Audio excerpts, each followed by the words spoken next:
Did you know that over 60% of people live paycheck to paycheck? Think about that. Most people are just one unexpected bill away from financial stress. If that sounds like you, don't worry. Saving money may feel impossible right now, but I'm here to show you it's not. Today, we're diving into 7 practical ways to save money, even if you're broke. These tips are easy to follow and can help you take control of your finances today. And trust me, tip number 7 is a game changer that could completely transform how you think about saving.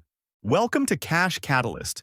This is the channel where we help you make smarter financial decisions every week so you can achieve the life you deserve. If you're new here, hit that subscribe button and turn on the notification bell so you never miss out on actionable money tips. And if you find this video helpful, don't forget to give it a thumbs up.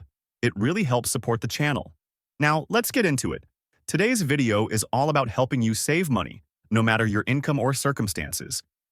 These tips are simple, effective, and designed to make a real difference in your financial journey. So, let's dive into the first tip. And trust me, it's easier than you think.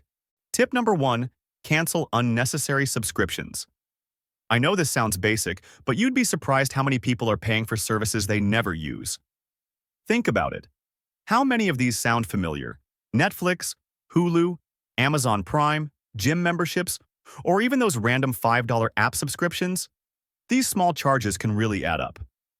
The problem is, when these subscriptions are auto-billed, they just slip under the radar.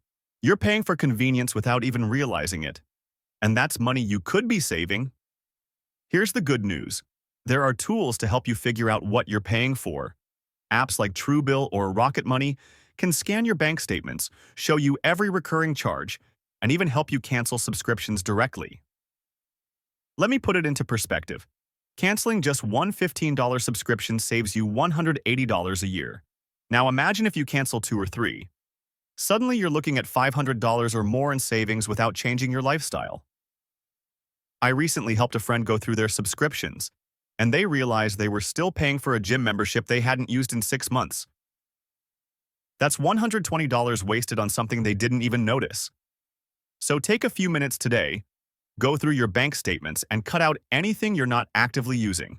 Trust me, you'll feel so much better seeing that money stay in your account instead of disappearing every month. All right, now that we've freed up some cash, let's move on to tip number 2. This one's all about curbing those impulse buys. Tip number 2, embrace the 30-day rule. If you've ever bought something on impulse, you know how easy it is to regret that purchase a few days later. The 30-day rule is all about delaying gratification to make sure you're really getting what you need, or just something you want. Here's how it works. When you're tempted to make a non-essential purchase, put it off for 30 days. Write it down or add it to a wish list, but don't pull the trigger until you've given yourself a full month to think about it. This rule is so effective because it gives you time to assess whether the item is truly a necessity or just an impulse. It also helps you evaluate your feelings about it over time, reducing buyer's remorse. I've used this rule myself, and let me tell you, it works. A few months ago, I was eyeing this new gadget. It was $150, and I almost bought it on a whim. But I used the 30-day rule, and after a month, I realized I didn't really need it. That $150 stayed in my bank account, and I felt great about it. Try the 30-day rule for yourself. Whether it's a $10 item or a $500 purchase, give yourself the space to truly think about it. I bet you'll find that a lot of those must-have items aren't as essential as they seem. Now that you're more mindful of impulse buys, let's talk about tip number 3, which is all about saving money on food. Tip number 3, cook your meals at home. I know this one might sound obvious, but it's one of the most effective ways to save money, especially if you're eating out regularly. Let's break it down. The average person spends about $12 per meal eating out. Multiply that by 5 days a week, and you're looking at $240 a month. Now, think about how much you could save by cooking at home. Cooking a simple meal at home can cost you only a fraction of that. For example, a home-cooked stir-fry or pasta dish could cost you just $2 to $3 per serving, saving you over $200 every month. I know cooking might feel like a hassle sometimes, but there are so many resources to help. Use free recipe apps like Tasty or YouTube to learn easy, quick recipes. Meal prepping is another great way to save time and money throughout the week. I used to eat out almost every day because it was convenient. But once I started meal prepping, I noticed not only was I saving money, but I was eating healthier too. Plus, meal prepping can make mornings less stressful because your meals are already ready to go. Try meal prepping for just 1 week. Plan simple recipes, buy ingredients in bulk, and see how much you can save. You might be surprised at how much extra money you'll have at the end of the month. Now that you've got your meals covered, let's move on to tip number 4, which is all about your spending habits. Tip number 4. Use cash instead of cards. I know it might seem a little old-fashioned, but using cash for your day-to-day purchases can make a huge difference in how much you save. Studies show that when you use a credit or debit card, you're less likely to feel the pain of spending money. But when you use cash, you actually feel the loss more, making it easier to stick to a budget and avoid overspending. Here's what I suggest.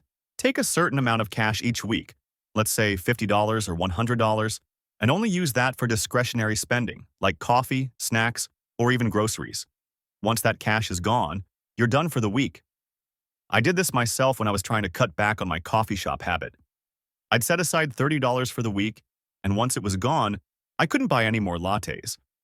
Surprisingly, it forced me to be more mindful about where I was spending my money. Not only does this help you stay within your budget, but it also reduces the temptation to impulse buy. And when you see that cash dwindling, you become more aware of your habits and start making smarter choices. Next time you go out for some shopping or entertainment, try using cash instead of a card. It might feel awkward at first, but it's an easy way to keep yourself in check and save money without even thinking about it. Now that we've tackled spending, let's move on to tip number 5, which is all about entertainment. Tip number 5. Find free alternatives for entertainment. We all love a good night out or a weekend activity, but entertainment can quickly eat up your budget, especially when you're paying for movies, concerts, or events. But what if I told you that you could still have fun without spending a dime? There are so many free options out there. For example, many museums offer free admission on certain days of the month. Local community events like festivals, farmers markets, or outdoor concerts are often free to attend. You can also take advantage of free resources at your local library. Many libraries offer free movie rentals, workshops, and even streaming services for free. And if you're a fan of digital entertainment, platforms like Tubi or Crackle offer free movies and TV shows. When you think about how much a weekend outing or a night at the movies can cost, $20 for a movie ticket, $10 for food or drinks, it adds up quickly. Cutting out those entertainment costs could save you hundreds of dollars each year. For example, I used to spend a lot on streaming services and movie tickets, but once I discovered free streaming platforms like Pluto TV and started going to free community events, I realized how much money I was saving, and I still had just as much fun. So before you decide to spend money on entertainment, check out what free events or activities are happening in your area. You'll be surprised by how many options are out there, and you'll save a lot of money in the process. Now that you've saved on entertainment, let's move on to the next tip, which will help you save even more money in the long run. Tip number 6. Sell unused items. Have you ever looked around your house and realized you're surrounded by things you don't use anymore? Well, it's time to turn that clutter into cash. We all have things gathering dust. Old clothes, electronics, furniture, or even gadgets that we thought we'd use but never did. The good news is you can sell them online and make some extra money. Platforms like eBay, Facebook Marketplace, and Poshmark make it easy to sell unwanted items right from your phone. You don't need to be a professional seller to start. Just list what you have, set a price, and you're good to go. Personally, I made over $300 selling old clothes, shoes, and even an old tablet I wasn't using anymore. It only took a few hours to take pictures, write descriptions, and list them. That money went straight into my savings account. Start by going through your closet or your garage. Look for items that you haven't touched in months or that you know you'll never use again. A few quick listings can help you declutter while making extra cash you can put toward your savings or even pay down debt. So go ahead, start decluttering today. The extra cash will feel great, and you'll finally be able to clear out that space. Now that you've got some extra cash from your unused items, let's move on to the final tip that'll help you maximize your savings even more. Tip number 7. Do it yourself or DIY. Whether it's home repairs, personal care, or gifts, taking the DIY route can save you a ton of money while giving you a sense of accomplishment. Let's start with home repairs.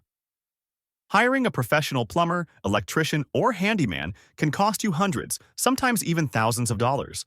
But with a little research and some basic tools, many simple repairs, like fixing a leaky faucet or patching up a wall, can be done by yourself. For example, instead of paying someone $100 to hang a shelf, I watched a few YouTube tutorials and did it myself. It only cost me about $20 for materials, and I was able to get it done in an afternoon. That's $80 I saved. And it doesn't stop with home repairs. You can save money on personal care too. For instance, I used to spend $30 every 6 weeks on haircuts. But then I learned how to cut my own hair. Now I only spend $10 on clippers, and I've saved hundreds over the years. DIY can even be great for gifts. Homemade gifts like knitted scarves, handmade candles, or custom-painted mugs are not only personal and thoughtful, but cost a fraction of what you'd pay for store-bought items. Start by picking one DIY project to tackle this month. Whether it's fixing something around the house, cutting your own hair, or creating a homemade gift, you'll be surprised at how much you can save. And there you have it. These 7 practical tips are a great starting point for saving money, even when you're on a tight budget. All right, let's do a quick recap of the 7 practical ways you can save money, even if you're feeling broke. 1. Cancel unnecessary subscriptions. 2. Embrace the 30-day rule. 3.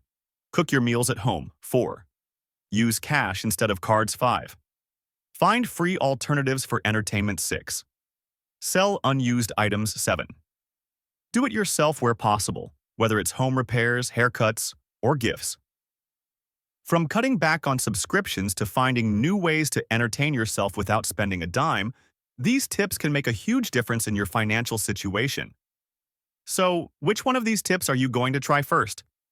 Drop a comment below and tell me which tip you're most excited to start using. I love hearing your plans.